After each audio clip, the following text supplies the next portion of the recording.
Hello friends, welcome to Reno's Englishpedia. Today we are going to do the competency-based questions from the chapter On the Face of It written by Suzanne Hill. बेटा जी competency based questions के लिए theme आना बहुत ज़रूरी है so kindly focus on the theme before you start revising the competency based questions.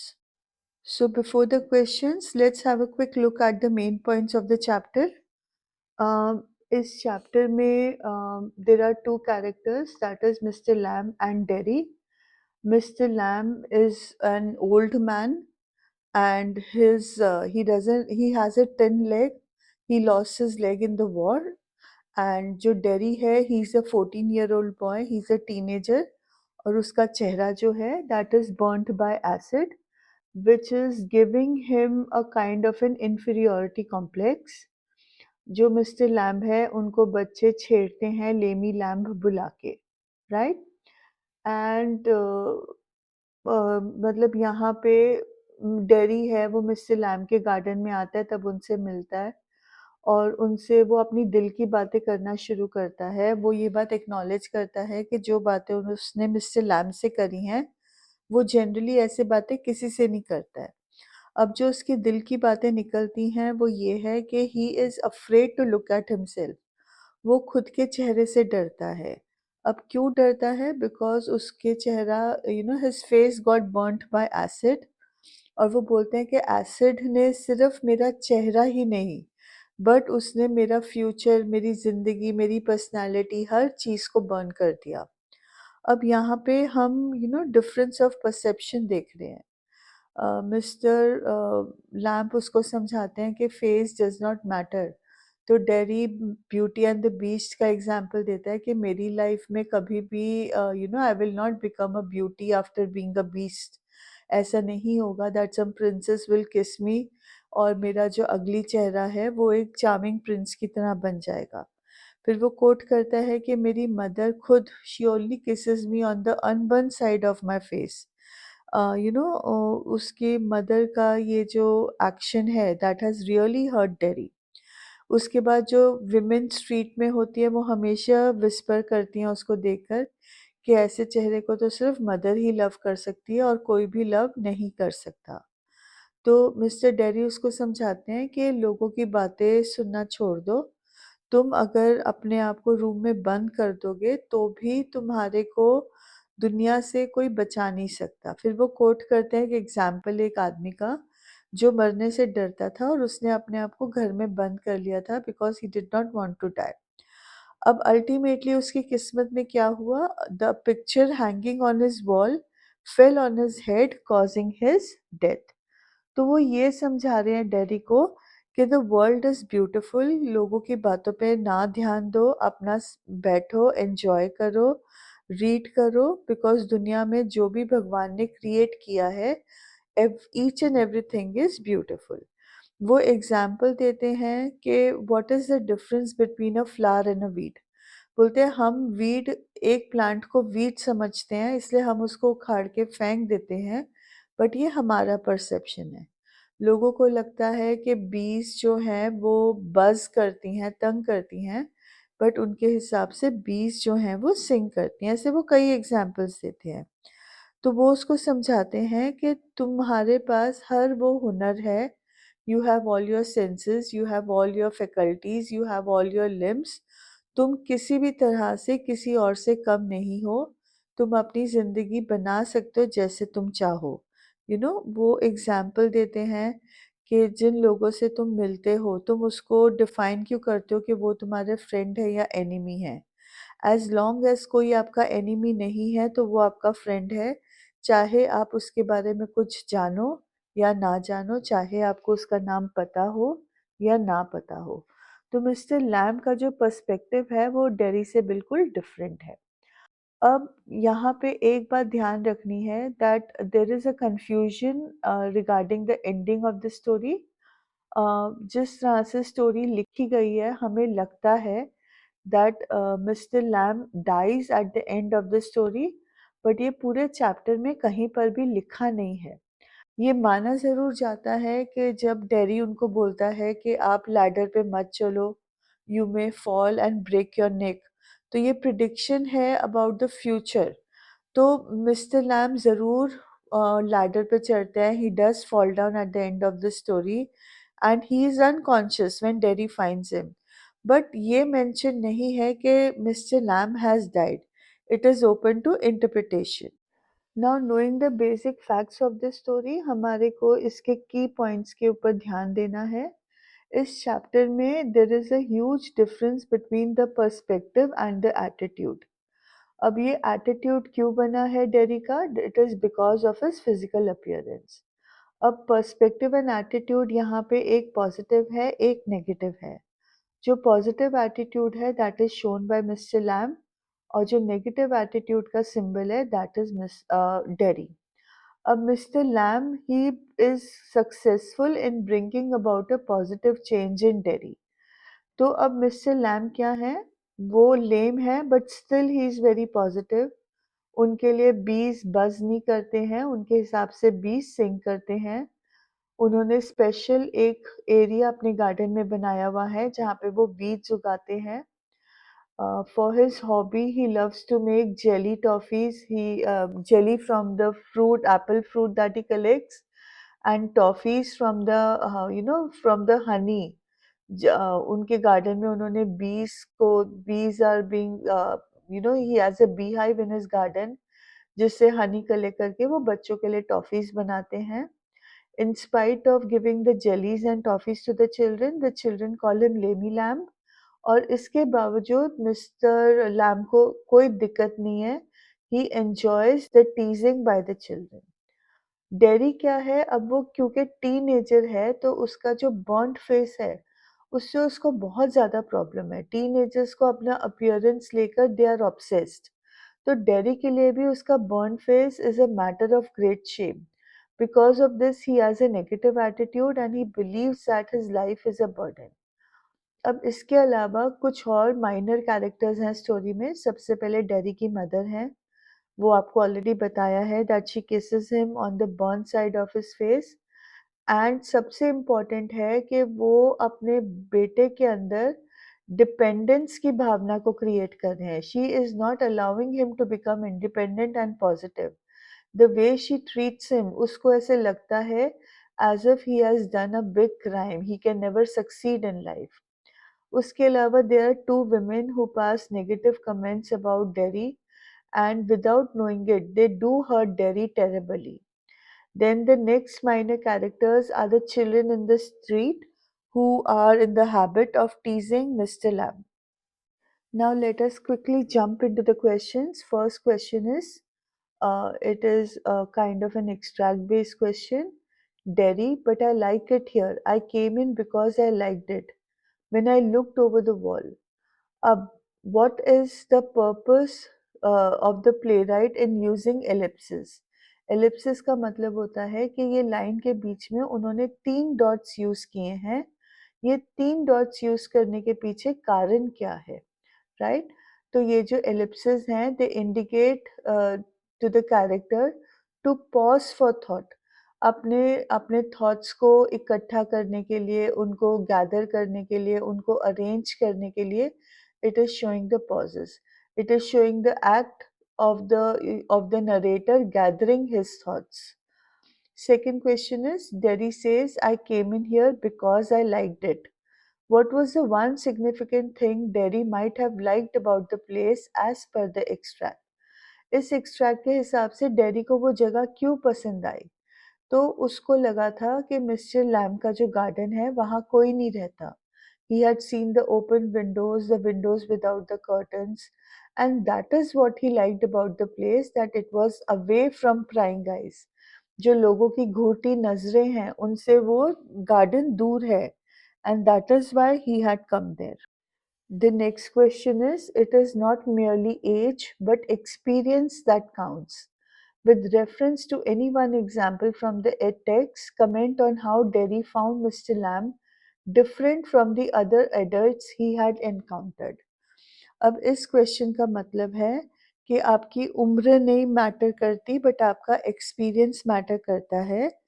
तो अब इस इस कोटेशन के रेफरेंस से आपने कमेंट करना है कि डेरी को मिस्टर लैम्ब क्यों दूसरे एडल्ट से डिफरेंट लगे।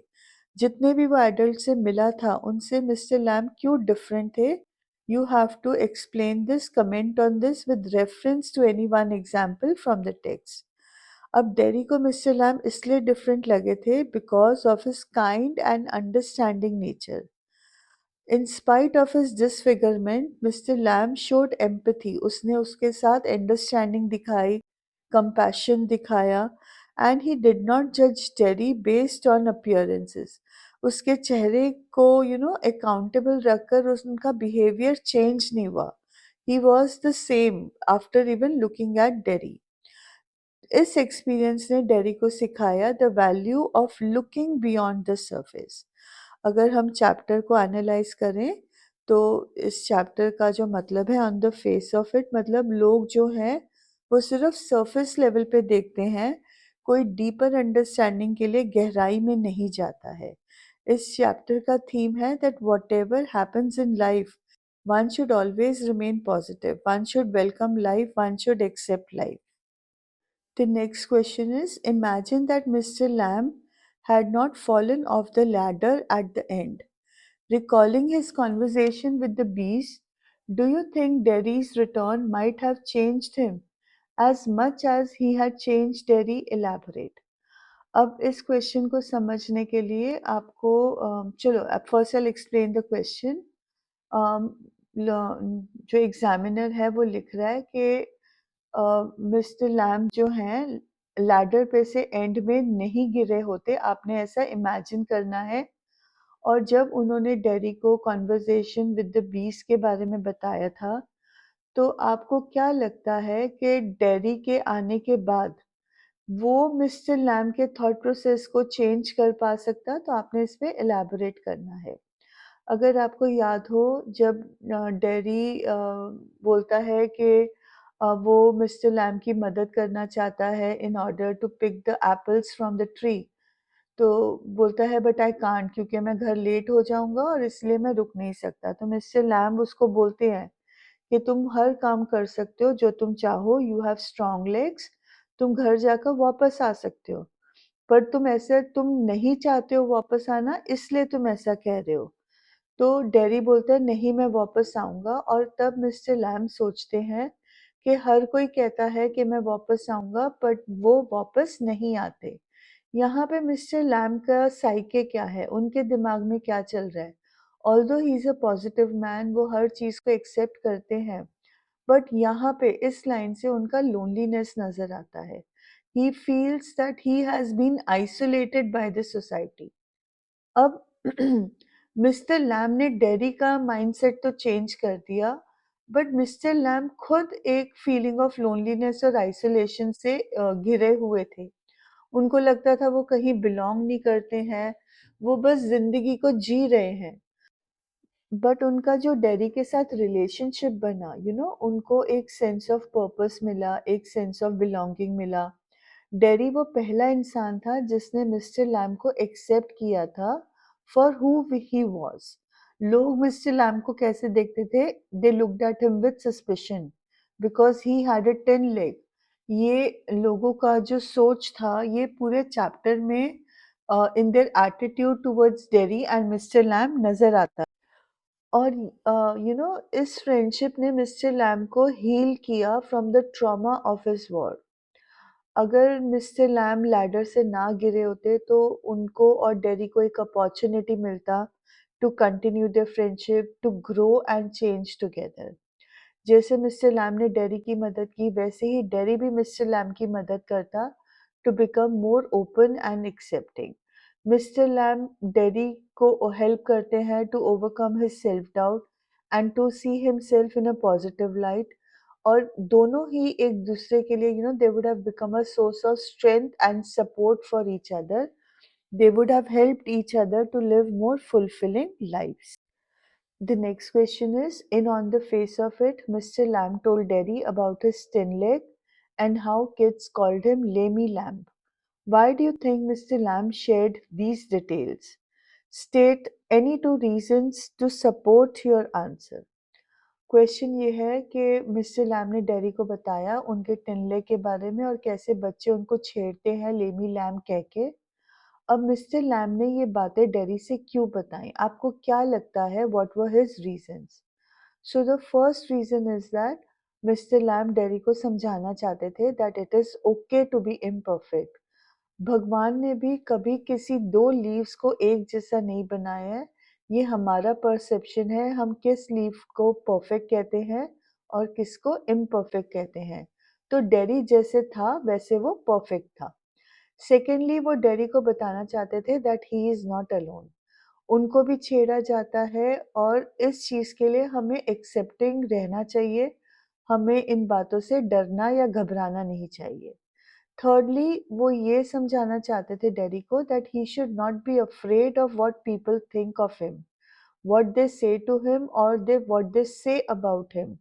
लोगों का काम है बोलना, वो तो बोलेंगे ही, बट हमें उनकी बातों से अफेक्ट नहीं होना चाहिए। The next question is, do you think Daddy's mother is protective of him? Justify your opinion with textual evidence. बिल्कुल क्लियर है कि डैडी की मदर जो हैं वो बहुत प्रोटेक्टिव हैं डैडी के लिए। वो बहुत वरी करते हैं about his interaction with Mister Lamb because of Mister Lamb's appearance. You know ये सोसाइटी की सोच है कि अगर कोई इम्परफेक्ट हो तो वो उसको सस्पिशियसली देखते हैं। तो जो डैडी की मदर हैं वो भी सस्पिशियस हैं because mister lamb has a tin leg और वो इसीलिए उसको कॉशन करते हैं कि वो मिस्टर लैम्ब से ना मिले, उनके बारे में क्यूरियस ना हो।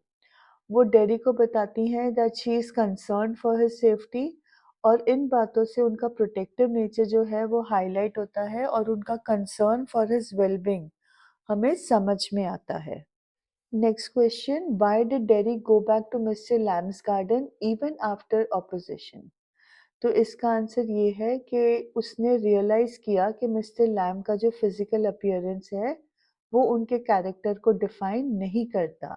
जैसे उसका बर्न्ड फेस उसके कैरेक्टर को डिफ़ाइन नहीं कर रहा था, वैसे ही मिस्टर लैम्ब का जो फिज़िकल अपीयरेंस है, उनका टिन लेग है, वो मिस्टर लैम्ब के बारे में नहीं मतलब हमारे को सच्ची बात नहीं बताता।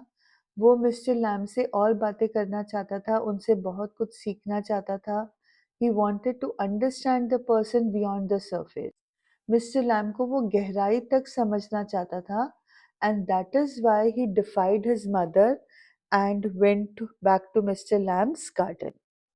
बेटा जी डिफाइड का मतलब होता है अपोज करना। उसने अपनी मदर के ऑर्डर्स को अपोज किया और वो मिस्टर लैम के घर गया। Next question is why does Mister Lamb say so you are not lost are you not all together? Mister Lamb ऐसा क्यों बोलते हैं डैडी को कि यू आर नॉट लॉस्ट?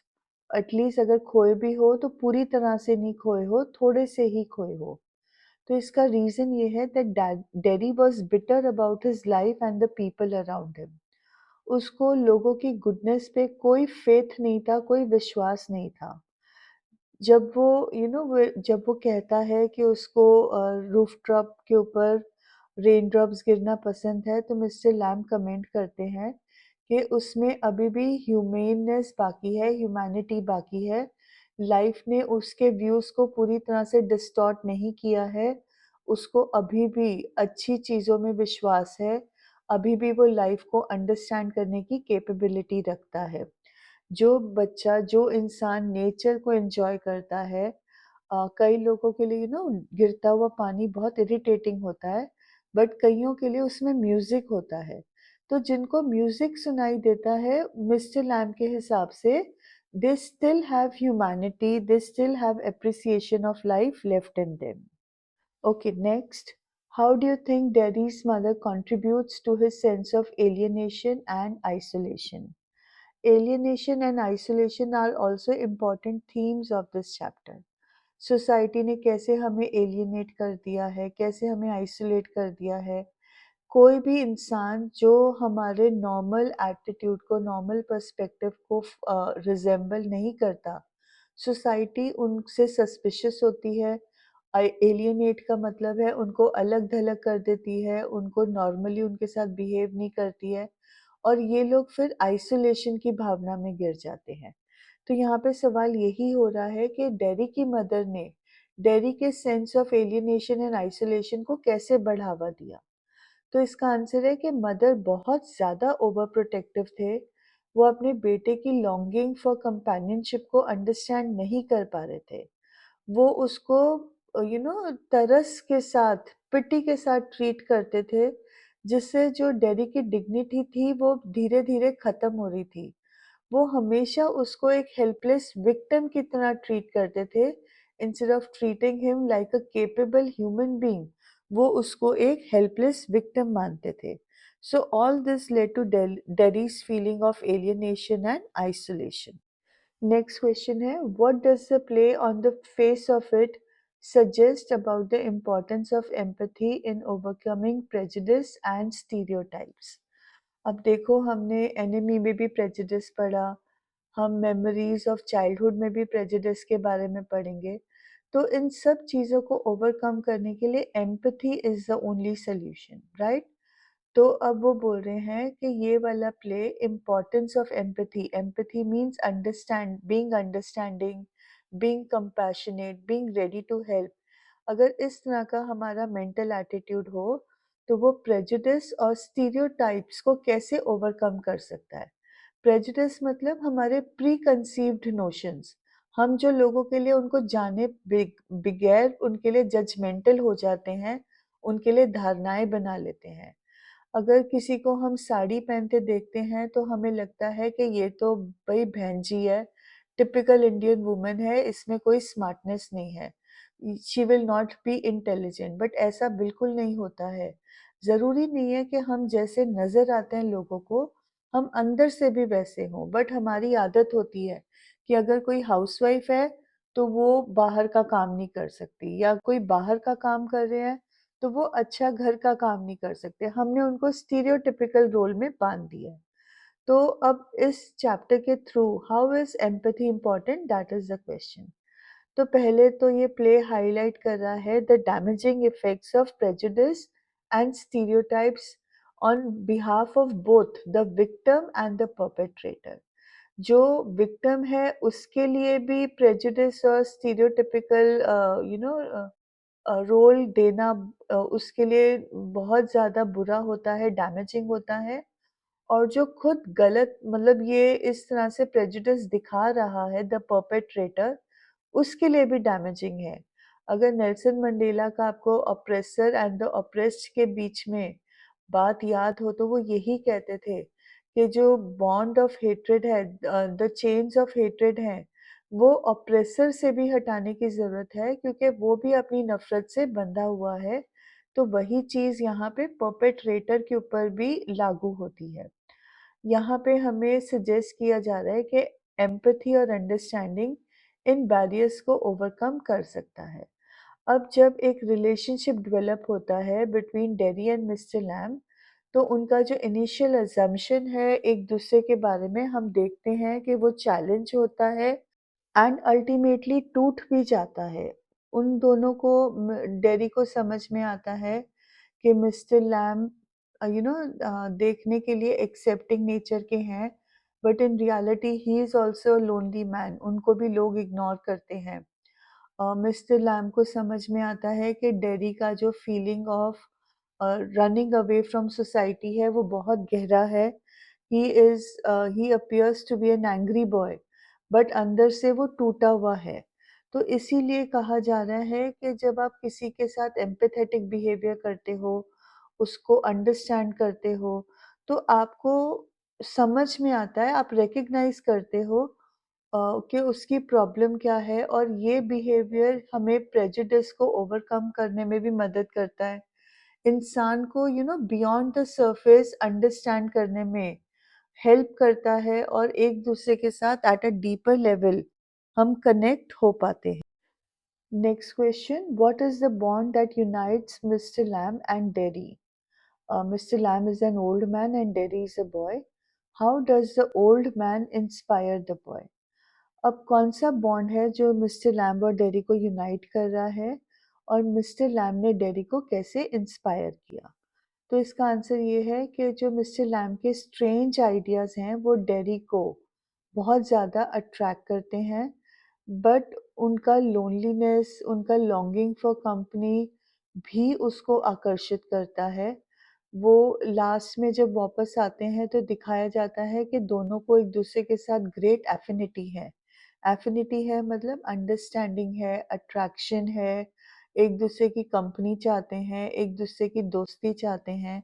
अब ये क्यों है? Because both of them have suffered loneliness. दोनों ही चाहते हैं उनकी कंपनी हो, दोनों ही फिजिकली डेरी जो है वो फिजिकली इम्पेयर्ड नहीं है, बट उसका फेस बर्न्ट होने के कारण वो फिजिकली अनअट्रैक्टिव है, और मिस्टर लैम जो है वो फिजिकली इम्पेयर्ड है। तो इसके कारण both of them have suffered rejection from others. अब मिस्टर लैम जो डेरी की डेड फीलिंग्स हैं टुवर्ड्स लाइफ, उनको रिवाइव करने में कामयाब होते हैं। When he talks about the bees, when he talks about the weeds, when he talks about not having curtains on his windows, तो जो डेरी की फीलिंग्स हैं अबाउट लाइफ वो दोबारा से जागृत होती हैं। He wants to live life. वो उसको मोटिवेट करते हैं कि तुम पॉजिटिवली सोचो लाइफ के बारे में, तुम लोगों के बारे में, चीज़ों के बारे में अपना माइंडसेट बदलो, क्योंकि जो जैसा नज़र आता है वो वैसा नहीं होता है। And again he is coating the example of बीज एंड वीड्स। फिर वो कहते हैं कि मेरे घर का दरवाज़ा हमेशा खुला होता है। That is I accept people, that shows that he accepts people the way they are.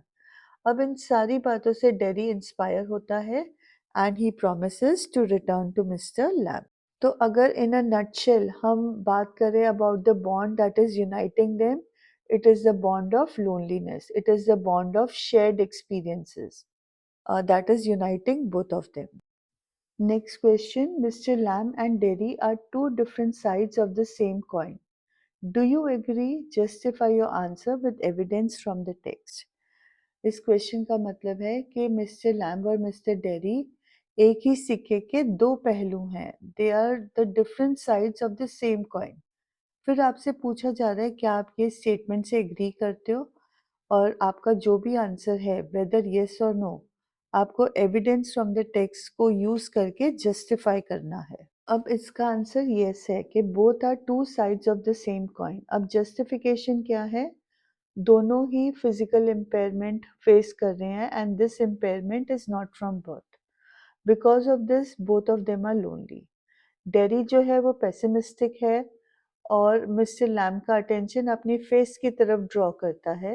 वो बोलता है कि मेरा फेस अगली है, हॉरिबल है, मुझे कोई पसंद नहीं करता है, लोग मुझे देख के डर जाते हैं और मेरा प्रेजेंस अवॉइड करते हैं। वो मुझे बेचारा पुअर बॉय कहते हैं because one side of my face is burn. फिर डेरी कहता है कि even my mother kisses me on the right side of my face and she does so it is only out of duty. On the other hand dairy उसका attention अपनी garden की तरफ draw करते हैं। उनका पॉजिटिव एटीट्यूड है towards life. मतलब एक का एटीट्यूड नेगेटिव है तो दूसरे का एटीट्यूड जो है वो पॉजिटिव है। एक ही सिक्के के दो पहलू हैं।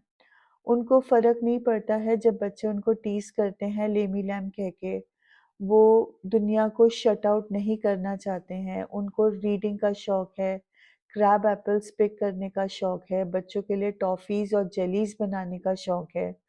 वो डेरी को बोलते हैं कि लोगों के पास बहुत काम है करने के लिए, और वो सिर्फ वो चीज़ देखते हैं जो वो देखना चाहते हैं। अगर बिटरनेस और हेट्रेड उसके अंदर होगी तो उसका इफ़ेक्ट बहुत ज़्यादा डैमेजिंग होगा, even more than the acid which burnt his face or the bomb that blew up Mister Lamb's लेग। वो उसको बोलता है कि तुम उन लोगों को देखो जो दर्द में हैं बट कभी भी उस दर्द को लेकर ना तो कंप्लेन करते हैं ना ही रोते हैं। उसको उन लोगों के बारे में सोचना चाहिए who are worse off than him, जिनकी हालत डेरी से खराब है। लैम्ब डेरी को सिखाते हैं the art of discovering beauty and how to lead a happy life. जो मिस्टर लैम्ब का पॉजिटिव एटीट्यूड है, उनका काइंडनेस है, उनका ability to do things without any help make him different from Derry. तो ऑल्दो बोथ ऑफ देम की similarities बहुत हैं, but at the same time उनमें डिफरेंसेस भी बहुत हैं, and therefore they are called two sides of the same coin. Okay, next, Mr. Lamb calls Derry his friend while Derry refuses his affirmation. Refuses his affirmation मतलब वो ये बात मानने को तैयार नहीं है कि मिस्टर लैम्ब भी उसके दोस्त हैं. अब क्वेश्चन ये है, would you consider their relationship with each other as friendship? क्या आप उनके रिलेशनशिप को फ्रेंडशिप मानोगे? And whatever your answer, you have to support it with reference to instances from the text. तो यस, उनका जो रिलेशनशिप है वो बहुत इट इज़ फ्रेंडशिप. उसका रीज़न ये है कि मिस्टर लैम की पॉजिटिविटी, उनका एटीट्यूड टुवर्ड्स लाइफ, उनका ऑप्टिमिज्म, उनकी maturity, the way he is explaining with examples regarding the cobwebs, the weeds and all, उनका परसिस्टेंस टुवर्ड्स डेरी, कि उसका माइंडसेट चेंज करना है, उसके हर सवाल, हर नेगेटिविटी को पॉजिटिविटी में बदलना है. वो डेरी के विल को, उसके इम्परफेक्शंस को पूरी तरह से एक्सेप्ट करते हैं और उसको अपना दोस्त बुलाते हैं, क्योंकि उनके हिसाब से हर कोई आपका दोस्त है. जो आपका दुश्मन नहीं है वो सारे लोग आपके दोस्त हैं. तो that is Mister Lamb's definition of friendship. Derry जो है वो इमीडिएटली ओपन अप नहीं होता है, धीरे धीरे ग्रेजुअली ओपन अप होता है. उसको मिस्टर लैम्ब की कंपनी जो है वो धीरे-धीरे अच्छी लगने लगती है, अपीलिंग लगती है. डेरिक आर्ग्यू करता है उनसे, बट ही उसका जो कंडीशन है आर्ग्यू करने का, that is because he is very bitter inside. Bitter क्यों है? Because of peoples behaviour and treatment. उसको ऐसा लगने लग जाता है कि अगर वो मिस्टर लैम्ब का फ्रेंड बनेगा तो दूसरे लोग उसके दोस्त नहीं बनना चाहेंगे.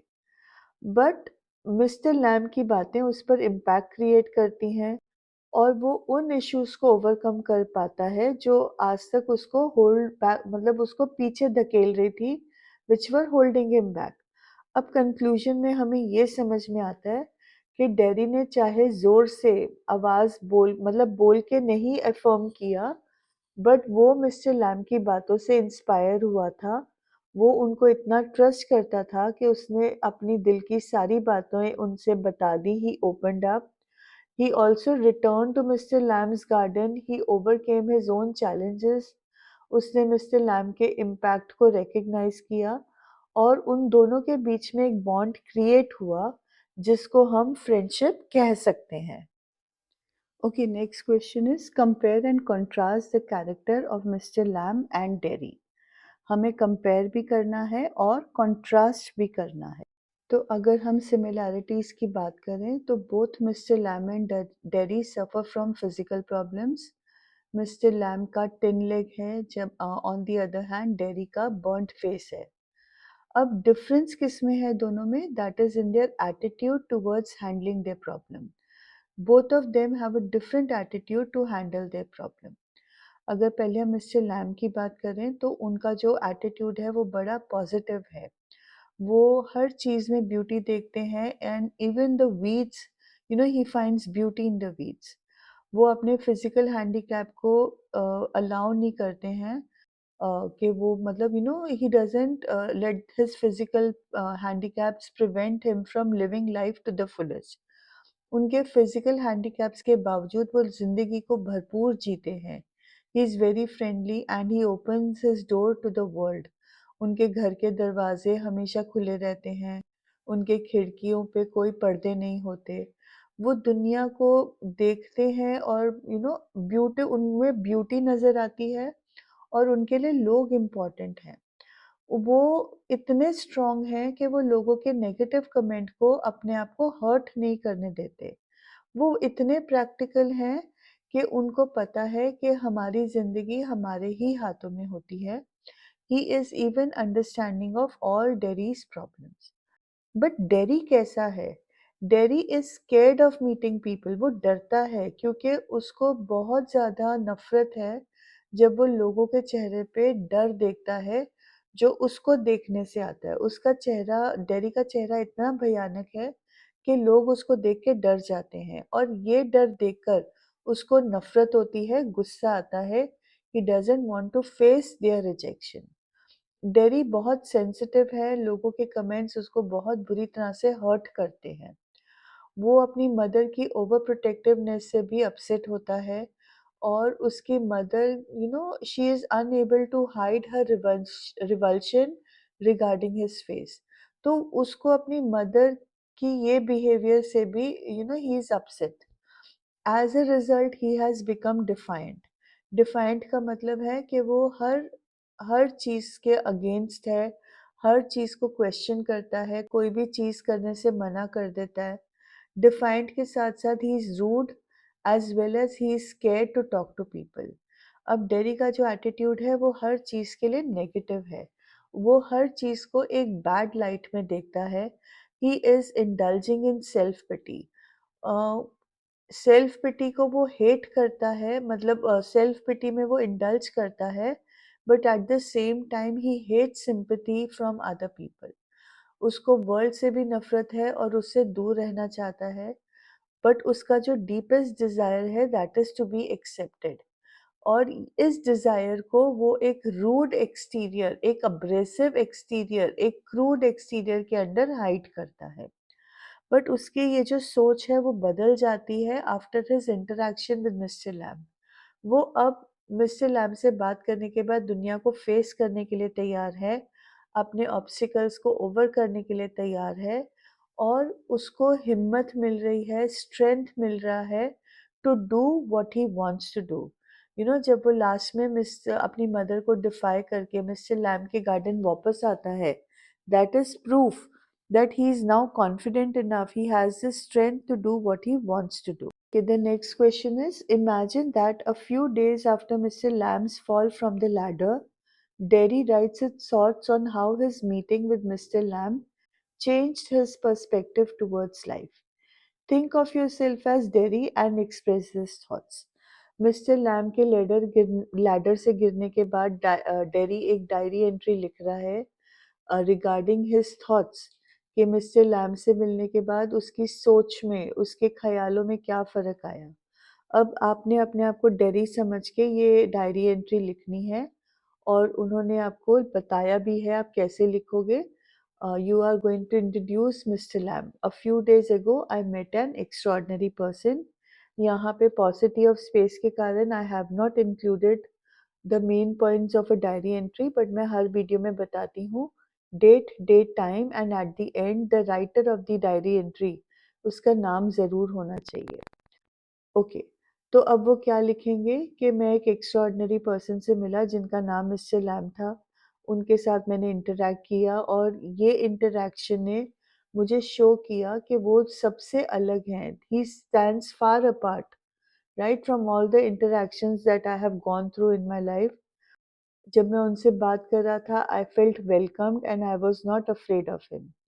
मिस्टर लैम ने उसको कैसे ट्रीट किया? He treated me like a regular human being. He did not express any judgment. He did not comment on my face. He was not fearful of me and he did not show me sympathy. तो ये जो चीज़ें हैं जिससे dairy दुनिया से डरता था, मिस्टर लैम्ब ने डेरी को उस तरह से ट्रीट नहीं किया। Mr. Lamb taught me to believe that, I was just like the others. In spite of the burnt marks on my face, he explained how, I am as similar to the other people. Just like, he gave me the example of flowers and weeds. Okay, they are the same. They are both plants in spite of their outward appearance being different. He taught me to accept myself. He provided an insight into self acceptance and remaining unaffected by people's comments. He encouraged me to live life to the fullest. तो ये सारे points हैं जो आप उसके feelings, उसका interaction with Mister Lamb को sum up करते हैं। तो आप इन पॉइंट्स को in a form of a diary entry लिख लोगे। Beta ji, now this slide is a proper diary entry I have written using the pronouns which are required and in the way that it should be written. So I'm not going to go into the details. इससे पहले वाली slide में मैंने सब कुछ explain कर दिया है. Okay, the next question is, optimism in one's attitude helps deal with all the challenges in life. Prove the statement by referring to the character Mr. Lamb from the chapter On the Face of It. अब इस question का मतलब है कि आपके life के जितने भी चैलेंजेस हैं, अगर आप एक ऑप्टिमिस्टिक एटीट्यूड रखोगे तो आप उन चैलेंजेस के साथ डील कर पाओगे। ऑप्टिमिज्म का मतलब होता है to look at the positive side of things. अब चैप्टर के रेफरेंस में मिस्टर लैम्ब के कैरेक्टर के रेफरेंस में हमने इस लाइन को प्रूव करना है। तो अब डेरी क्या है? डेरी फिज़िकली हैंडिकैप्ड, मतलब उसको हम एक्चुअली फिज़िकली हैंडिकैप्ड नहीं बोलेंगे, वो फिज़िकली अनअपीलिंग है because of his burned face. But he knows that he is different, and because of this, he has poor self esteem and feels victimized. उसका उसमें एक इन्फीरियॉरिटी कॉम्प्लेक्स है, उसको ऐसे लगता है कि वो एक विक्टिम है। अब मिस्टर लैम क्या है? वो फिजिकली हैंडिकैप्ड हैं। Why? Because he does not have one leg, but in spite of that he has a positive attitude. He is he has an understanding nature. He is friendly towards people और वो dairy को बहुत confidence देते हैं। अब वो ये सारी चीज़ें कैसे करते हैं? By citing the example of bees, weeds in the garden. He tells about the incidents of the man who was afraid of death. फिर वो ब्यूटी एंड द बीस्ट की कहानी का भी रेफरेंस देते हैं। वो बताते हैं कि बच्चे उनको टीज़ करते हैं by calling him Lamey Lamb. He talks about that there are no curtains in his house, and his he has an attitude of waiting, watching, listening. वो एक्सेप्ट करते हैं जो कुछ भी उनकी लाइफ में आता है। तो इससे हमें पता चलता है कि उनका जो ऑप्टिमिस्टिक एटीट्यूड है, उसने उनको अपने चैलेंजेस को ओवरकम करने में उसकी हेल्प करी है। सो यही चीज़ आपने अब प्रॉपर आंसर में देना है, which I will show in the next slide. First we begin with the introduction to the question कि मिस्टर लैम का जो ऑप्टिमिस्टिक एटीट्यूड है, वो हमें लाइफ चैलेंजेस को ओवरकम करने में, नेविगेट करने में मदद करता है। ये नरेटिव डेमॉन्स्ट्रेट करता है कि कैसे एक पॉजिटिव एटीट्यूड इंडिविजुअल्स को एम्पावर करता है और उनको एडवर्सिटी से कन्फ्रंट करने के लिए रेजिलियंस देता है और ग्रेस देता है। मिस्टर लैम के कॉन्ट्रास्ट में डेरी है जो इमोशनल हैंडीकैप्स, फिजिकल हैंडीकैप से डील कर रहा है, और उसके लिए मिस्टर लैम जो हैं, he is standing as a beacon of hope and inspiration. Beacon होता है रोशनी। बीकन जनरली जहाँ पे कोस्ट गार्ड्स होते हैं, जहाँ पे जो ये समुंदर के पास, रॉक्स के पास नेविगेटर्स को, शिप्स वालों को वार्न करने के लिए, छोटी बोट्स को वार्न करने के लिए कि यहाँ पे रॉक्स हैं, तो वहाँ पे बीकन लगाया जाता है। तो ये बीकन जो होता है, it is a shining light, और यहाँ पे जो बीकन है, that is a beacon of hope and inspiration. अब डेरी की प्रॉब्लम क्या है कि उसको उसकी फिजिकल अपीयरेंस के कारण ही फील्स फिजिकली हैंडीकैप्ड। उसका खुद का जो सेल्फ परसेप्शन है वो डिस्टॉर्ट हुआ है। उसको अवेयरनेस है कि उसका लुक लोगों से डिफरेंट है, और इसके कारण he suffers from poor self esteem and sense of isolation.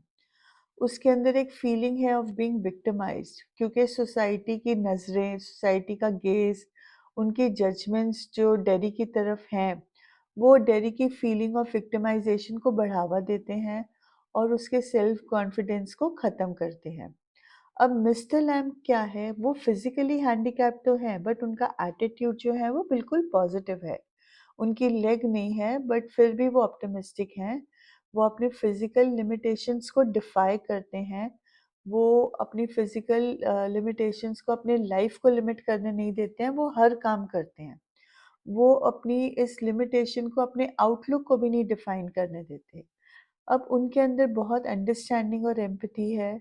वो डेरी की अपने एक्सपीरियंसेस के कारण डेरी को बहुत अच्छे से समझते हैं, और वो अपने घर में, अपनी लाइफ में डेरी के लिए एक स्पेस क्रिएट करते हैं, जिससे डेरी के अंदर एक सेंस ऑफ बिलॉन्गिंग और एक्सेप्टेंस की फीलिंग फॉस्टर होती है। अब उनका जो फ्रेंडलीनेस है, वो डेरी में कॉन्फिडेंस बिल्ड करता है। डेरी का जो डेरी में बहुत इन्हिबिशंस हैं, बट मिस्टर लैम्ब का फ्रेंडली बिहेवियर उन इन्हिबिशंस को ख़त्म करता है, और अपने कन्वर्सेशंस के थ्रू वो डेरी के अंदर कॉन्फिडेंस इंस्टिल करते हैं by treating him like an equal.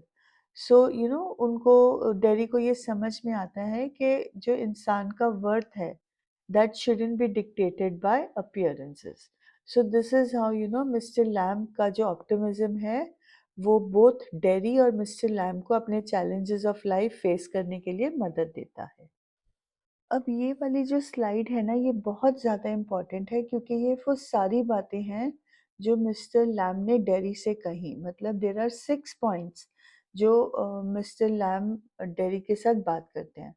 First he gives the analogy of the bees and the weeds, right? और लोगों को बीज की साउंड जो है वो बजिंग लगती है, इरिटेटिंग लगती है। वीड्स उनको अनवांटेड प्लांट्स लगते हैं। बट मिस्टर लैम डेरी को सिखाते हैं कि जो फ्लावर्स और वीड्स हैं उनका कोर जो है, उनका जो स्पीसीज है वो प्लांट है। और इंसानों का जो ट्रू वर्थ होता है वो स्किन डीप नहीं होता है। स्किन से नहीं उनका वर्थ पता चलता है बट उनके सोल से पता चलता है। सेकंड, वो डेरी को बोलते हैं कि आपको अपनी मोर्टालिटी को फेस करना है, एक्सेप्ट करना है। मिस्टर लैम का डेथ की तरफ जो पर्सपेक्टिव है that is a positive perspective. वो बोलते हैं कि डेथ इज़ इनएविटेबल। जब वो उस टिमिड मैन का रेफरेंस देते हैं, he is talking about the inevitability of death, the inevitability of destiny. तो बोलते हैं कि इससे हमारी करेज और हमारी एक्सेप्टेंस अफेक्ट नहीं होनी चाहिए, ये तो लाइफ में होना ही है। थर्ड एग्जाम्पल जो देते हैं वो ब्यूटी एंड द बीस्ट की कहानी से देते हैं कि one should not look at surface appearance, one should go for the one should look beyond the surface appearance. हमें on the face of it मतलब ऊपर ऊपर से चीज़ों को नहीं समझना है, उनको गहराई में जाकर समझना है। नेक्स्ट है डीलिंग विद मॉकरी। जब बच्चे मिस्टर लेमी लैम को छेड़ते हैं तो उस छेड़ से, उस टीस से उनका रिजॉल्व जो है वो डगमगाता नहीं है, वेवर नहीं करता है। वो अपनी डिग्निटी मेंटेन करते हैं और बच्चों के डेरोगेटरी रिमार्क्स को खुद पर अफेक्ट होने नहीं देते। Then there is a symbol of curtains. Mr Lamb के घर में lack of curtains symbolize his openness and willingness to engage with the world, to connect with the world in spite of his physical limitation. Third जो है उनका attitude of patience है। Mr Lamb का मंत्र है to wait, to watch and to listen. ये उनका patient और ऑप्टिमिस्टिक अप्रोच को एपिटमाइज करता है, सिंबलाइज करता है। मिस्टर लैम का जो कैरेक्टर है वो अनडिनाइबल ट्रुथ है कि जो ऑप्टिमिज्म है वो हमारे पर्सपेक्टिव को शेप करता है, हमें नेगेटिव चैलेंजेस से फेस करने की मदद देता है। उनका जो अनवेवरिंग पॉजिटिविटी है, उनकी understanding, ability to see the inherent worth in individuals. Inherent worth मतलब जो ऊपर से दिखाई ना दे बट अंदरूनी इंसान कितना वर्दी है वो चीज़ वो देख सकते हैं। और ये चीज़ें अपीयरेंस पे डिपेंड नहीं करती। और ये बातें जो हैं सारी की सारी ये डेरी को इंस्पायर करती हैं और साथ ही साथ रीडर्स को भी to embrace life with optimism and resilience.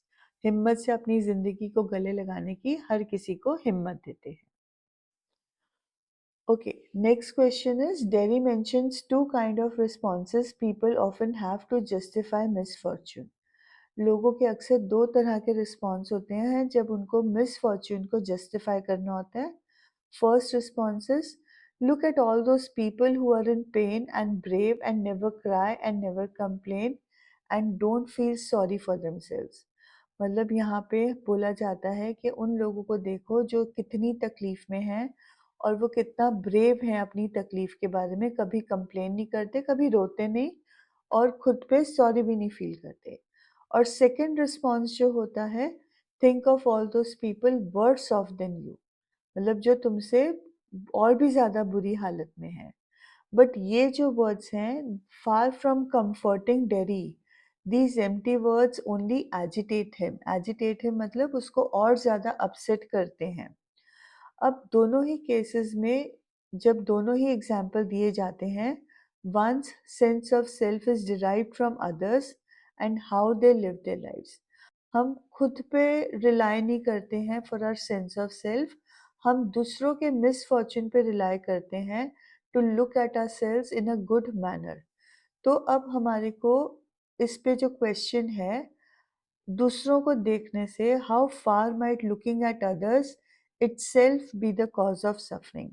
दूसरों को देखकर कैसे हो सकता है कि हम और भी ज़्यादा सफ़र करें? सेकंड क्वेश्चन जो आपको आंसर करना है, in what way can people, specially children, be empowered to face the challenges without the spectre of comparison? अब किस तरह से लोगों को, स्पेशली बच्चों को एम्पावर किया जाए ताकि कि वो अपने चैलेंजेस को फेस कर सकें without the sword of comparison. Spectre of comparison मतलब अक्सर लोगों को जब कंपेयर किया जाता है तो हम अपने आप को कम फील करते हैं, वो हमारी डिग्निटी को खराब करता है। तो इस कंपैरिजन के बगैर हम लोगों को एम्पावर कैसे कर सकते हैं? कोई सॉल्यूशन बताना है आपने। So one by one in different paragraphs we'll be answering both the questions. First paragraph में आ जाएगा what are the pitfalls of comparison.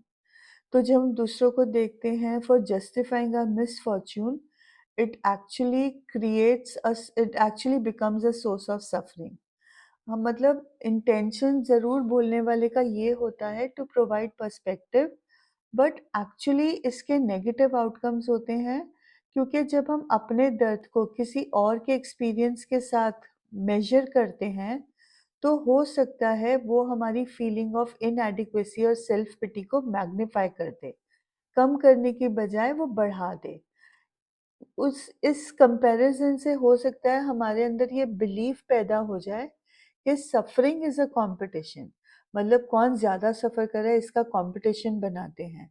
तो इससे क्या होगा कि जो हमारी खुद के इमोशंस की वैलिडिटी है, ट्रुथफुलनेस है, वो कम हो जाएगी। ये जो कंपैरिजन है ये माइंडसेट्स को आइसोलेट करता है, ये जेन्युइन इमोशनल प्रोसेसिंग जो है उसको प्रिवेंट करता है, और बर्डन ऑफ मिसफॉर्च्यून जो है उसको एम्प्लीफाई करता है, बढ़ा देता है। अब हम कैसे एम्पावर कर सकते हैं इंडिविजुअल्स को विदाउट कंपैरिजन? तो इसके लिए हमारे को we need to teach them to face challenges. उनको एक डिफरेंट अप्रोच देना ज़रूरी है। उनको एनकरेज करना है to focus on internal growth and personal progress. उनको पर्सनल प्रोग्रेस पे जब फोकस करेंगे तो फिर वो अपने स्ट्रगल्स को मतलब प्रॉपर्ली इवैल्यूएट कर सकेंगे, उन दूसरों के साथ कंपेयर करने की ज़रूरत नहीं पड़ेगी। उनको इमोशनल इंटेलिजेंस सिखाना है, उनको सेल्फ अवेयरनेस सिखाना है, उनको हेल्दी कोपिंग मैकेनिज़्म सिखाना है। हमें उनकी इंडिविजुअल स्ट्रेंथ्स को नर्चर करना चाहिए, उनके पैशन्स, उनकी एबिलिटीज़ को नर्चर करना चाहिए।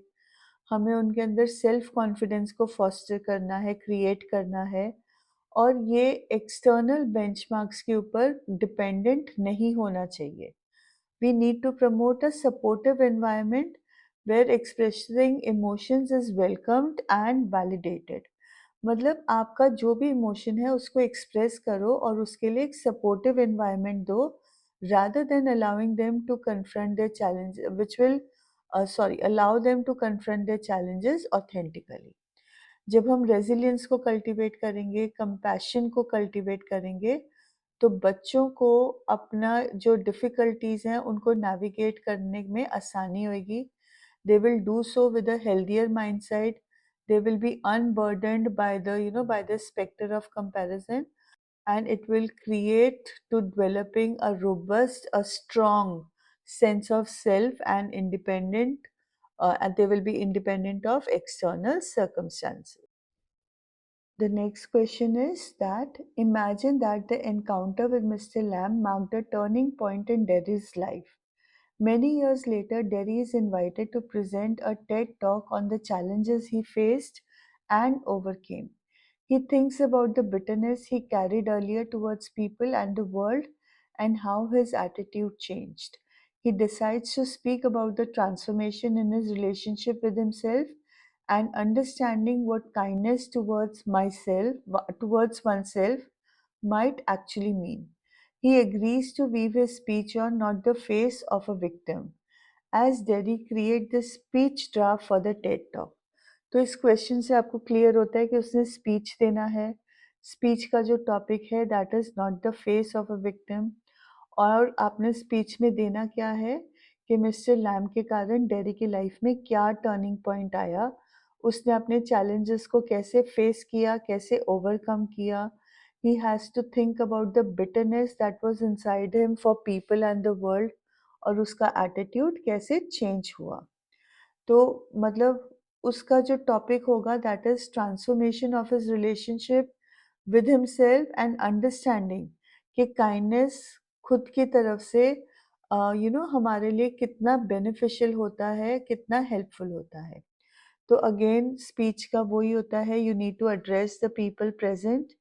फिर आप उनको अपनी जर्नी के बारे में बताओगे कि बहुत साल पहले bitterness had engulfed my life. It was like a thorn जो लोगों की तरफ डायरेक्टेड था और उस दुनिया की तरफ डायरेक्टेड था जो मुझे कहते थे that I am different. However, an fateful encounter with an extraordinary man, Mr. Lamb, उन्होंने मेरे पर्सपेक्टिव को रीशेप किया। पर्सपेक्टिव मतलब थॉट प्रोसेस को। In the face of adversity, adversity मतलब बुरा समय, mister Lamb exuded a profound kindness. उनकी रोम रोम जो थी वो काइंडनेस से भरी हुई थी। This kindness went beyond comparison. उन्होंने मुझे सिखाया how kindness isn't solely directed outward. सिर्फ लोगों को काइंड नहीं, लोगों की तरफ काइंड नहीं होना चाहिए, बट खुद के लिए भी, खुद के साथ भी हमें काइंड होने की ज़रूरत है। खुद को भी हमें गले लगाना चाहिए, चाहे उसमें फिर हमारे स्कार्स, हमारी डिफ़ॉर्मिटीज़ हर चीज़ आ जाती है। फिर डेरी बताएगा कि मेरे बिटरनेस ने it gave way to understanding. Mr Lamb के साथ एनकाउंटर के बाद मेरा बिटरनेस ख़त्म हो गया और मेरे अंदर अंडरस्टैंडिंग आ गई। और मुझे समझ में आया कि जो ट्रू स्ट्रेंथ है that lies in not denying our struggles but in encouraging them, acknowledging them with gentleness. हमें अपने स्ट्रगल्स को डिनाई नहीं करना है बट उनको एक्नॉलेज करना है और बड़े प्यार से करना है। और आज मैं जो भी हूँ that is because of my transformation, that is this is not the face of a victim. हमें अपने लिमिटेशंस, अपने मिसफॉर्च्यून से खुद को डिफाइन होने के लिए रिफ्यूज़ करना चाहिए। हमें हर चैलेंज को रिकग्नाइज करना चाहिए और उनको स्टेपिंग स्टोन्स बनाना चाहिए टुवर्ड्स ग्रोथ। ये understanding that kindness towards oneself is the catalyst for resilience. ये बात समझनी बहुत ज़रूरी है कि जब हम खुद के साथ काइंड होंगे, तब हम रेज़िलिएंट बनेंगे। ये जो काइंडनेस टुवर्ड्स सेल्फ है that will act like a catalyst. तो बस you then you will end कि मेरी जो ये जर्नी है to redefine strength, to find kindness, to, this is to show that I am not a victim, but I am a triumphant soul. And with this, you will end your speech. Okay, the next question. In today's world, the mantra for success is considered to be the ability to think out of the box. At the same time, as in the play, acceptance is difficult for those who are different. अब एक हमें line दिया गया है जिसमें बोला जाता है कि आजकल अगर सक्सेसफुल बनना है तो आपको हटकर सोचना पड़ेगा। आपको you will have to think out of the box. At the same time play में हमें बताया जाता है कि जो लोग डिफरेंट होते हैं उनको एक्सेप्ट करना बड़ा डिफ़िकल्ट होता है। अब ये चीज़ हमें कैसे पता चलती है? क्योंकि डैडी ये बात बोलता है, after I'd come home, one person said he'd have been better off stopping in there, in the hospital. He'd be better off with others like himself. After I'd come home का मतलब है जब मेरा phase चल गया, उसके बाद जब मैं घर आया तो लोगों ने कहा कि इसको तो हॉस्पिटल में ही रहना चाहिए था। जैसे बाकी लोग वहाँ पे जिनका चेहरा जला हुआ है, उनके साथ ये रहता तो इसके लिए बेटर होता। अब हमारे से पूछा जा रहा है, how would you reconcile both these ideas of a demand for difference on one hand and a need to isolate difference on the other hand? मतलब रिकंसाइल है, आप इस थॉट को कैसे समझोगे कैसे इसके साथ अपना समझौता करोगे, जहाँ पे एक तरफ हमें बोला जा रहा है कि हमें डिफरेंट होना चाहिए, हमें इनोवेटिव होना चाहिए, और दूसरी तरफ जब कोई डिफरेंट होता है तो उसको आइसोलेट कर दिया जाता है। तो ये बात तो 100% व्हेन यू आंसर, ये बात तो 100% है कि अगर सक्सेस चाहिए we have to think out of the box. अब इससे क्या होगा, इस दिस इज एनकरेजिंग इनोवेशन, नई नई चीज़ों को एनकरेज कर रहा है, और कन्वेंशनल नॉर्म्स जो हमारी नॉर्मल सोच है उसको ब्रेक कर रहा है। बट इसी के साथ एक स्ट्रगल भी चल रहा है to for acceptance, specially for दोस्त जो नॉर्म से हटकर चलते हैं, उनको सोसाइटी इतनी आसानी से एक्सेप्ट नहीं करती है, राइट? तो जो डेरी ने बोला है लाइन, वो बहुत सारे लोगों की सोच है, राइट? बट ये वाली जो लाइन है, ये यू नो यूनिक होने के कॉल को कॉन्ट्राडिक्ट करती है। ये हमें बताती है कि जो यूनिक होना चाहते हैं उनको बहुत ऑपोजिशन का फेस करना पड़ेगा। बट इन आइडियाज़ को हम रिकंसाइल कर सकते हैं इफ़ वी एम्ब्रेस डाइवर्सिटी। अगर हम इनोवेटिव होते हैं अपनी सोच में, तो इसका मतलब ये नहीं है कि हमें आइसोलेट किया कर दिया जाए या इनोवेटिव सोच को आइसोलेशन की ज़रूरत है। The solution lies in fostering an environment. एक ऐसा environment होना चाहिए जहाँ पे इंडिविजुअल डिफरेंसेस को रिस्पेक्ट किया जाए, जहाँ पे इंटरकनेक्टेडनेस को नर्चर किया जाए, जहाँ पे हम डिफरेंट पर्सपेक्टिव्स, डाइवर्स पर्सपेक्टिव्स और एक्सपीरियंसेस को इमर्ज करने में मदद करे, तभी ट्रू प्रोग्रेस होगा। हमें क्रिएटिव थॉट्स को फ्यूल करना है। आइसोलेशन क्यों होता है? It is due to fear and ignorance, और ये जो है ये सोशल ग्रोथ को हिंडर करता है, रोकता है। सोसाइटी को इवॉल्व करना पड़ेगा, उनको समझना पड़ेगा कि डिफरेंट का मतलब सेपरेशन नहीं है, उनको इंडिविजुअलिटी को वैल्यू करना पड़ेगा, उनको एम्पैथी को एनकरेज करना पड़ेगा। हमें एक स्पेस क्रिएट करना पड़ेगा जहाँ पे इनोवेशन थ्राइव कर सके, और जो मार्जिनलाइज्ड वॉइसेस हैं उनको इंक्लूजन मिले। तो ये जो कन्वर्जेंस ऑफ आइडियाज़ हैं, they will pave the way for a world.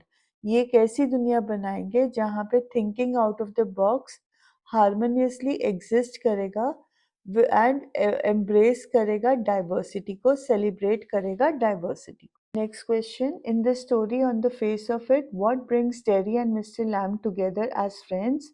What can you conclude about friendship for this from this? तो वो दोस्त क्यों बने और हमें फ्रेंडशिप के बारे में क्या पता चलता है?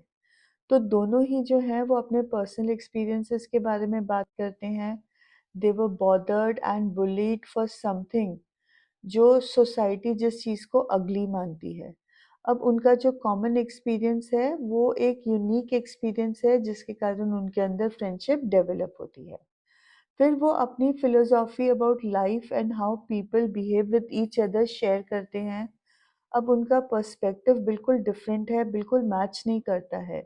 बट जब वो अपनी बिलीफ के बारे में बात करते हैं, तो it is helping people, it helps both Derry and Lamb to come closer. फिर वो एक दूसरे को चैलेंज भी करते हैं। They do not behave very politely with each other.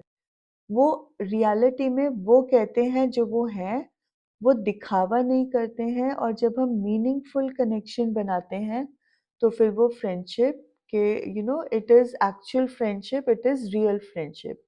So friendship क्या है? Friendship means being true about ourselves. Friendship means कि अगर आप डिफरेंट हो तो आप फ्रेंड नहीं हो सकते, ऐसा बिल्कुल नहीं है। बट आप डिफरेंट हो और आप अपने बिलीव्स के बारे में एक दूसरे से बात कर सको, और आपके बिलीव्स को कोई मजाक ना उड़ाए, that is friendship. So that is how you will answer this question. Okay, the next question is an extract जिसके ऊपर हमारे फर्दर क्वेश्चंस बेस्ड होंगे। So the extract is, Derry says, I won't ever look different. When I'm as old as you, I'll look the same. I'll still only have half a face. Mr. Lamb says, so you will. But the world won't. The world's got a whole face, and the world's there to be looked at. Do you think this is the world, this old garden? When I'm here? Not the only one. but the world as much as anywhere. Does your leg hurt you? Tin doesn't hurt, boy. When it came off, did it? Certainly. And now? I mean, whether tin stops at the top, now and then in wet weather, it doesn't signify. अब इस extract में dairy और Mr Lam बात कर रहे हैं। Mr Lam बोल dairy is saying that मेरा जो हाफ फेस है वो जिंदगी भर रहेगा। बट मिस्टर लैम बोलते हैं तुम अपने चेहरे को नहीं देखो, वर्ल्ड को देखो, वर्ल्ड में बहुत कुछ है देखने के लिए। तो डेरी बड़े डिस्डेनफुली उनको पूछता है, वर्ल्ड में ये गार्डन ही तुम्हारा वर्ल्ड है क्या? तो मिस्टर लैम बोलते हैं जब मैं यहाँ पे हूँ तो ये एक ही वर्ल्ड है मेरा। मतलब बाहर की दुनिया में जो भी है उस सब से बेटर ये वर्ल्ड है जहाँ पर मैं हूँ इस प्रेजेंट मोमेंट पे। फिर डेरी एक क्वेश्चन पूछता है जो शो करता है कि he is thinking about Mr Lamb. वो पूछता है कि आपकी लेग दर्द होती है? तो मिस्टर लैम अगेन डिसडेनफुली बोलते हैं कि टिन दर्द नहीं होता है। तो डैडी क्लैरिफाई करता है कि नहीं, जब वो आपका लेग ब्लोन ऑफ था या फिर जहाँ पे टिन शुरू होता है उससे पहले आपको दर्द होता है। और मिस्टर लैम ने बोला हाँ, when my leg got blown of तब दर्द हुआ, और कभी कभार जब वेदर वेट होता है, बारिश होती है, तब भी मुझे थोड़ा बहुत दर्द होता है। सो this is the extract. The first question related to this extract is, what might Derry's certainty about not looking different as he grows older reveal? Dairy certain है कि जब वो बड़ा होगा तो उसका चेहरा बिल्कुल डिफरेंट नहीं होगा। तो ये स्टेट सेंटिमेंट क्या रिवील करता है? उसका कोपिंग मैकेनिज्म, उसका open defiance, his pay back to the society और हिज डिनायल्स टूवर्ड्स एजिंग। अब अगर आप सी और डी ऑप्शन को देखो तो इसमें सोसाइटी को पे बैक की कोई बात नहीं की गई है। वो एजिंग की बात कर ही नहीं रहा है, वो तो अपने बर्न्ड फेस की बात कर रहा है। तो डिनायल टुवर्ड्स एजिंग है ही नहीं, राइट। ये जो चीज़ें हैं, अगर हम बी ऑप्शन को देखें, ओपन डिफायंस, तो ओपन डिफायंस एक इंटरप्रिटेशन है। It is more about his emotional strategy than an act of defiance. जब वो बोलता है कि मेरा फेस वैसा ही रहेगा जैसे अब है, तो it is more of his coping mechanism. The A option is right. अब डेरी को सर्टेनिटी है कि जब वो बड़ा होगा वो कोई डिफरेंट नहीं लगेगा। तो उसके लिए ये एक तरीका है to handle the challenges which are posed by his disfigurement. वो उसकी साइकोलॉजिकल स्ट्रैटेजी है to maintain a sense of stability and control over his identity despite people's prejudices. लोगों के प्रेजुडिसेस के बावजूद अपनी आइडेंटिटी को मेंटेन करना, अपनी स्टेबिलिटी को मेंटेन करना, उसके लिए ये उसकी साइकोलॉजिकल स्ट्रैटेजी है। The second question is, complete the sentence appropriately. Mr. Lamb's analogy of the world having a whole face suggests that dash. Mr Lamb ने ये जो एनालॉजी दिया है कि पूरा चेहरा है, ये क्या सजेस्ट कर रहा है? ये सजेस्ट कर रहा है that the world is diverse. दुनिया जो है वो बहुत अलग अलग तरह से है, बहुत कॉम्प्लेक्स है। इसमें लोगों के बहुत डिफरेंट पर्सपेक्टिव्स हैं, बहुत डिफरेंट एक्सपीरियंसेस हैं। दुनिया में जो कुछ है वो जो हमें आंखों से दिखाई देता है उससे भी कहीं ज़्यादा है। तो वो इसलिए बोल रहे हैं कि the world, you know, world की जो हैविंग अ फुल फेस, उसकी जो एनालॉजी क्रिएट की गई है, तो उससे मिस्टर लैम एक्चुअली डेरी को सिखाना चाहते हैं कि do not be cut off from the world, look at the world with new eyes, accept the world. अब नेक्स्ट क्वेश्चन में आपने स्टेट करना है whether the given sentence is true और फॉल्स। डेरी क्वेश्चन करता है, do you think this is the world, this old garden? और अब पूछा जा रहा है कि ये जो डेरी का सवाल था, ये टॉन्टिंग रिस्पॉन्स था कि नॉर्मल सेंटेंस था? तो ये जो आंसर है इसका वो यही है कि it was not a taunting response. वो एक अर्नेस्ट इंक्वायरी थी, एक गहरी इंक्वायरी थी। वो इस आंसर, वो इस उनकी सोच जानना चाहता था। वो क्लैरिफिकेशन चाहता था मिस्टर लैम से कि दुनिया की नेचर क्या है। इस डेरी की क्यूरियोसिटी रिफ्लेक्ट होती है, उसकी desire for a broader understanding of the world हमारे को पता चलता है कि उसमें डिज़ायर है। वो उस दुनिया को द कन्फाइन्स ऑफ द गार्डन के बियॉन्ड समझना चाहता था। इसीलिए ये एक टॉन्टिंग रिस्पॉन्स नहीं है, it's a genuine question. The next question is, जब मिस्टर लैम्ब बोलते हैं टिन डज़न्ट हर्ट बॉय, तो उससे मिस्टर लैम्ब की कैरेक्टराइज़ेशन कैसे हमें समझ में आती है? मतलब हम मिस्टर लैम्ब को कैसे कैरेक्टराइज़ कर सकते हैं? तो सबसे पहला जो रिस्पॉन्स है that is Mr Lamb is pragmatic. Pragmatic का मतलब है he has a practical approach to life. वो ड्रामेटाइज़ नहीं करते, वो कंप्लेन नहीं करते, वो एक नो नॉनसेंस एटीट्यूड रखते हैं कि जो है सो है, उससे कोई फ़र्क नहीं पड़ता। सेकंड कैरेक्टरिस्टिक जो नज़र आती है दैट इज़ हिज़ रेज़िलियंस। जब वो अपने लेग हर्ट करने के आइडिया को डिसमिस करते हैं, तो मिस्टर लैम्ब जो हैं वो रेज़िलियंस दिखा रहे हैं कि फ़िज़िकल डिस्कम्फ़र्ट उनको गिरा नहीं सकता, उनके इमोशनल स्टेट या आउटलुक ऑन लाइफ़ को डिफ़ाइन नहीं कर सकता। थर्ड कैरेक्टरिस्टिक जो हमें नज़र आती है that is humour. Mister Lamb का रिस्पॉन्स जो है वो थोड़ा ह्यूमरस भी है। जिस तरह से वो डेरी को बॉय कहते हैं, जिस तरह से उनका टोन जो मैटर ऑफ फैक्ट टोन है, वो एक टच ऑफ विट ऐड करता है और हमें उनकी ability to find humour, to find light heartedness in the face of challenges हमें नज़र आता है। जो लास्ट कैरेक्टरिस्टिक हमें नज़र आता है that is he is comforting and reassuring. जब वो अपने आइडिया को डिसमिस करते हैं कि टिन हर्ट्स, दर्द होता है, तब Mr Lamb he is trying to reassure Derry. वो एक ऐसा कैरेक्टर बन के आते हैं जो खुद के चैलेंजेस के बावजूद दूसरों की फीलिंग्स के लिए कंसिडरेट हैं, जो दूसरों को कंफर्ट प्रोवाइड करना चाहते हैं। ओके, जो नेक्स्ट क्वेश्चन है, Derry has chosen to address the low school assembly on the world inclusion day. World inclusion day होता है, इंक्लूजन का मतलब होता है जहाँ पे हम मेन स्ट्रीम में नॉर्मल बच्चों के साथ जो डिफरेंटली एबल्ड बच्चे हैं, गिफ्टेड चिल्ड्रन हैं, स्पेशली मतलब थोड़े से जिन बच्चों को फिजिकली प्रॉब्लम्स होती हैं, उनको हम मेन स्ट्रीम स्कूल में डालते हैं, that is known as inclusion. तो on the occasion of world inclusion day, Derry को चूज़ किया गया है to address the school assembly. अब वो इस असेंबली में एक मिस्टर लैम्ब की कोट को यूज़ कर रहे हैं and the quote is, why is one green growing plant called a weed and another flower. Mister Lamb ने क्वेश्चन किया था कि एक ग्रीन और ग्रोइंग प्लांट को हम वीड क्यों कहते हैं और दूसरे ग्रीन ग्रोइंग प्लांट को हम फ्लावर क्यों कहते हैं। अब आपने इमेजिन करना है कि आप डेरी हो और आपने डेरी की तरफ से ये स्पीच ड्राफ्ट लिखना है और आप इसको ऐसे शुरू कर सकते हो। Respected principal, esteemed faculty members, and my dear fellow students. Today, on the occasion of World Inclusion Day, I stand before you with a quote from someone who meant a great deal to me, Mr. Lamb. He once said, why is one green growing plant called a weed and another flower? तो अब इस quotation को use करके आपने अपनी speech speech को develop करना है। अब ये जो सवाल है ये लगता तो सिंपल है बट इसका बड़ा प्रोफाउंड, बड़ा डीप मीनिंग है।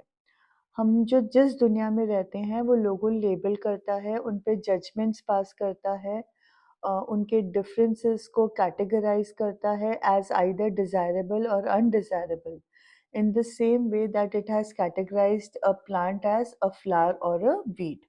बट रियलिटी क्या है that every individual is unique, just like every plant in the garden is unique. हर प्लांट की अपनी एक डिस्टिंक्टिव ब्यूटी है, एक स्ट्रेंथ है और एक पर्पस है। जैसे गार्डन थ्राइव करता है with different kinds of flowers, diverse flora, वैसे ही जो सोसाइटी है वो भी थ्राइव करेगी with a diverse range of individuals. क्यों? बिकॉज डाइवर्सिटी जो है वो हमें एनरिच करती है। हम ऑफन विटनेस करते हैं एक्सक्लूजन, हम विटनेस करते हैं प्रेजुडाइज और हम विटनेस करते हैं मार्जिनलाइजेशन। ये दुनिया की रीत है कि वो हमेशा जो चीज़ें डिफरेंट होती हैं उनको एक्सक्लूड करेंगे, उसकी तरफ उनके जजमेंटल क्वालिटीज़ होंगे, वो उनको उनके साथ डिस्क्रिमिनेशन करेंगे। बट हमें क्या करना है, हमें इस लिमिटेड पर्सपेक्टिव को चैलेंज करना है, हमें इंक्लूजन को एम्ब्रेस करना है, हमें हर इंडिविजुअल को वैल्यू करना है, सेलिब्रेट करना है, उनकी इनर क्वालिटीज़ को और उनकी ability to contribute to society. Weeds भी ब्लूम कर सकती हैं, वीड्स भी फ्लरिश कर सकती हैं अगर उनको सही एनवायरनमेंट, राइट एनवायरनमेंट मिले। So what do we need to do? We need to build bridges of understanding and acceptance. We need to sow seeds of a more inclusive and compassionate world. तो ये सारे hints लेकर आप अपना speech develop कर सकते हो। Okay, so again we are at the almost at the end of the video. Last के जो कुछ ये 2 स्लाइड्स हैं, इसमें मैंने वो क्वेश्चंस इंक्लूड किए हैं जिनकी ऑलरेडी डिस्कशन इन सम वे और द अदर हो चुकी है। So let's quickly discuss them. I have not included answers for them. First is, how is Derry we meet at the beginning different from the Derry at the end? तो पहले वाला जो dairy था वो negative था, introvert था, world से बच रहा था, वर्ल्ड से इंटरैक्ट नहीं करना चाहता था। But dairy eight the and कैसा है, अब वो कॉन्फिडेंट है, उसकी नेगेटिविटी खत्म हो रही है, he is turning towards positivity. अब वो वर्ल्ड को जानना चाहता है, वो मिस्टर लैम के साथ इंटरैक्ट करना चाहता है। So we can see a complete change in his personality. Next question is, the conversation the two women had at the bus stop affected Derry deeply. Justify. Dairy का जो outlook था, खुद को देखने का नज़रिया था, वो बहुत ज़्यादा अफेक्ट होता था by what people said to him. He started, उसके अंदर बिटरनेस क्रिएट हो गया। He started avoiding the world. वो वर्ल्ड से एक्सेप्टेंस चाहता था, but knowing what they thought about him led him to become a recluse. वो दुनिया से एलियनेट हो रहा था, आइसोलेट हो रहा था। तो इसीलिए हम कहते हैं कि इन लेडीज के कन्वर्सेशन ने डेरी को बहुत ज़्यादा डीपली अफेक्ट किया। Third is, how did dairies handicap damage his life? जब लोगों ने उसको एक्सक्लूड करना शुरू किया, उसके अगेंस्ट डिस्क्रिमिनेट किया, उसको जजमेंटल आंखों से देखा, तब डेरी को लगने लग गया कि एसिड ने सिर्फ उसका चेहरा नहीं नहीं बट उसकी पर्सनालिटी, उसके फ्यूचर को भी ख़त्म कर दिया। Derry lost confidence in himself and thus this handicap damaged his life. Next question, it's all relative, beauty and the beast. What does Mr. Lamb mean by this statement? Mister lamb ये कहना चाहते थे कि ये हमारा नज़रिया है कि हम एक इंसान को ब्यूटीफुल कह रहे हैं और दूसरे इंसान को बीस्ट कह रहे हैं, जानवर कह रहे हैं। हम कौन होते हैं किसी को डिफाइन करने वाले कि कोई ब्यूटीफुल है या कोई अगली है? तो वो बोल रहे थे, इट इज़ ऑल रिलेटिव। किसी के लिए कोई चीज़ ब्यूटीफुल होगी तो किसी के लिए वही चीज़ अगली होगी। तो जो हमारी पर्सपेक्टिव है उसके हिसाब से हमारे लिए हम किसी भी चीज़ को ब्यूटीफुल या अगली या फिर बीस्ट कहते हैं। Okay, next is, why did Mr. Lamp always keep his gate open?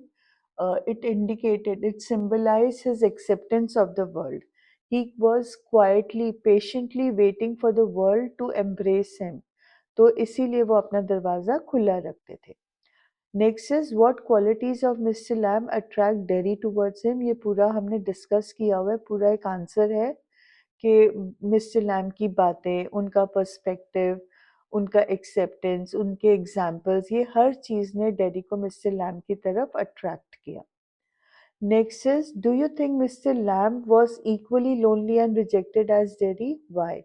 Yes, ये रियलिटी है कि मिस्टर लैम्ब डेरी की तरह लोनली थे और सोसाइटी ने उनको भी रिजेक्ट किया था, which led to his rejection. अब वाई? बिकॉज उन यहाँ पे एग्जाम्पल कोटेड है कि हर कोई कहता है कि हम वापस आएंगे, बच्चे कहते हैं कि हम वापस आएंगे, बट नो वन रिटर्न। ये लाइन मिस्टर लैम का लोनलीनेस, उनके डिजेक्शन को डिपिक्ट करता है। Next question, Mr Lamb stands as a symbol of optimism and hope. Support your answer with examples from the text. ये पूरा आंसर हमने पहले डिस्कस कर लिया है। मिस्टर लैम का मतलब जो वो एग्जांपल्स कोट करते हैं अबाउट द बीज एंड द वीड्स, फिर वो टिम्बर्ड मैन की एग्जांपल देते हैं, तो ये सारी एग्जाम्पल से उनका घर में पर्दे नहीं हैं, So it is all about optimism and hope. So you can refer to that question from a previous slide. Next question. Write a speech on how the feeling of loneliness is much more painful than physical impairment with reference to on the face of it.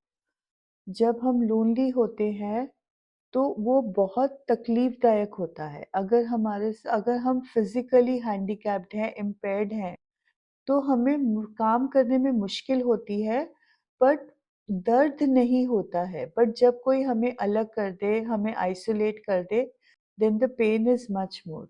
If we have friends around us, तो वो physical impairment, it will not be a challenge any more. अगर हम dairy का reference दें, तो उसका जो face burn था और जो लोगों का पर्सपेक्टिव था, that created a deeper feeling of loneliness in Derry that hurt him more, that made him bitter, it made him reject the world.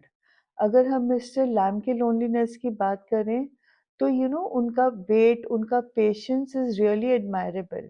लोगों ने उनको रिजेक्ट किया, but he did not give up hope. वो दरवाजे खुले रखते थे, वो हर किसी से प्यार से बात करते थे। तो that is all because loneliness जो होता है वो बहुत पेनफुल होता है। फिजिकल इम्पेयरमेंट से हम समझौता कर लेते हैं, बट लोनलीनेस से समझौता करना बहुत मुश्किल होता है। तो आप इस तरह से अपनी स्पीच को डेवलप करोगे। Next question is the actual pain और inconvenience caused by a physical despair impairment is often much less than the sense of alienation felt by the person with disabilities. What is the kind of behavior that the person expects from others? Answer with reference to the lesson on the face of it.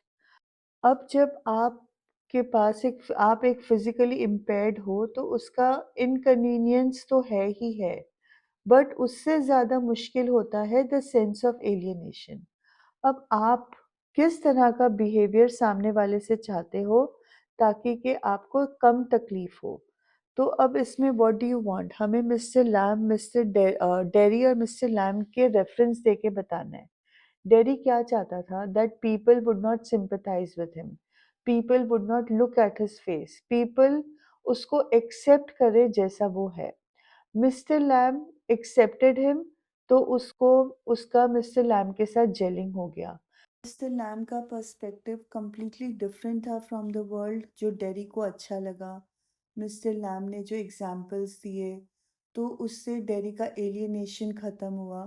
And this is the kind of behaviour that one aspects from others, कि लोग उनको वो जैसे हैं वैसे ही accept करें, उनको पिटी ना करें, उनके साथ सिंपथाइज ना करें, बल्कि उनको एम्पावर करें to to have the strength to live with whatever difficulty or difference that they have. Okay, coming to the next question, discuss the relevance of the title on the face of it. ये मैंने पहले भी बताया है कि on the face of it जो है that is an idiom. इसका मतलब होता है कि जो ऊपर से नज़र आता है वो अंदर से वैसा नहीं होता, आपको समझने के लिए बहुत गहराई में जाना पड़ता है। अगर हम अब मिस्टर लैम्ब और डेरी के साथ कोरिलेट करें, तो मिस्टर लैम्ब जो हैं ऊपर से बड़े पॉजिटिव नज़र आते हैं, हमें लगता है कि वो बड़े सेल्फ सफिशिएंट हैं, बट रियलिटी क्या है कि he is a lonely man. On the other hand हमें डेरी कैसे नज़र आता है, defiant, angry, against the world, wants to turn away from the world. But reality क्या है, that he is a scared boy. वो दुनिया से एक्सेप्टेंस चाहता है, दुनिया से अप्रूवल चाहता है। तो जो नज़र आता है वैसा बिल्कुल भी नहीं है। Next question, Derry says it's not what you look like, it's what you are inside. What are the qualities this sentence encourages people to have? तो अकॉर्डिंग टू डेरी, आप जैसा नज़र आते हो वो इम्पॉर्टेंट नहीं है, what is more important is what you are from your inside. अब इस सेंटेंस से हमें क्या समझ में आता है कि हम इंसान के पास क्या क्वालिटीज़ होनी चाहिए।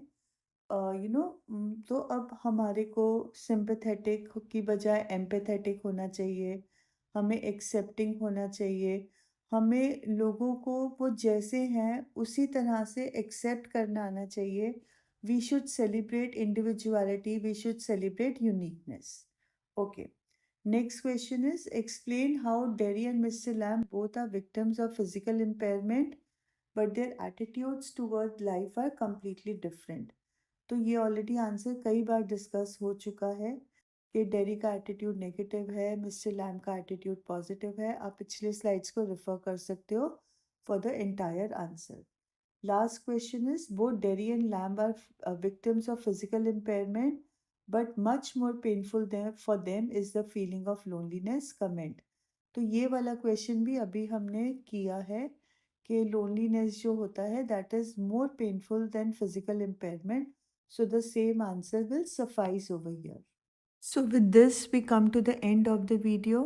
I hope that ये जो competency based videos हैं आपके लिए beneficial होंगे, आपको अच्छे marks लेने में help करेंगे। एंड अगर आपके जब जून में रिज़ल्ट आएगा, मई या जून में, आपके अबव 90 या 95 आए, then it's a humble request, comment section में ज़रूर लिख के भेजना। It will make me very happy. And so, ending on this note, with the hope that you will share it with as many friends, students, and colleagues as you can, I'm wishing you all the best for your exams. May you score above 95, and if possible, I hope you score 100 also. So, all the best, Beta ji.